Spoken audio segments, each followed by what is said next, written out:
જય હિન્દ અને જય માતાજી ડાયરા અને નવા દિવસની શરૂઆત ભગવાનનું નામ લઈને સવારના પોરમાં ઉઠતાની સાથે જ મોસમ આજે થોડોક અજીબ લાગે છે, પવન ગુગવાટા મારે છે, પણ આજનો દિવસ મારા કેમ્પ માટે ખાસ છે એટલે તિલક કરીને હાલી ગયા આપણે લોકેશન ઉપર.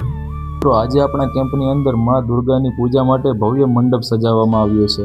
જ્યારે હું લોકેશન ઉપર પહોંચ્યો ત્યારે એક પળ માટે તો મને એવું લાગ્યું કે કોઈ ભવ્ય મહેલ મારી આંખોની સામે ઊભો થઈ ગયેલો હોય. ચારે તરફ રંગબેરંગી લાઇટ અને ઝગમગતા ફૂલો મને મંત્રમુગ્ધ કરી નાખ્યો. અહીંયા સુંદર અને વ્યવસ્થિત રીતે સજાવેલી ખુરશીઓ તથા ટેબલ એ વાતનો ચિત્તાર આપે છે કે અહીં માતાજીની પૂજા પછી ભવ્ય પ્રસાદનું પણ આયોજન રાખેલું છે. અહીંની સજાવટ ધજાવટ જોઈ અને મને માતાજીની ભક્તિનો એક આગવો ચિત્તાર આવે છે. મિત્રો, આની પહેલાંની વિડીયોમાં પણ મેં તમને મારા કેમ્પની બહાર બજારમાં ઘણા ખરા માતાજીના મંડપના સીન દેખાડેલા છે. મિત્રો, જેમ ગુજરાતમાં 9 દિવસ નવરાત્રિનો ઉત્સવ ખૂબ ધામધૂમથી ઉજવાય છે, એમ જ બિહારમાં દુર્ગા પૂજા અને છઠ પૂજાનું ખાસ મહત્ત્વ હોય છે. આ લોકો આને મહાપર્વ માને છે.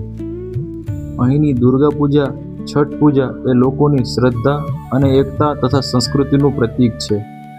આ માત્ર એક શ્રદ્ધા અને તહેવાર નથી, પરંતુ એક મહાપર્વ છે.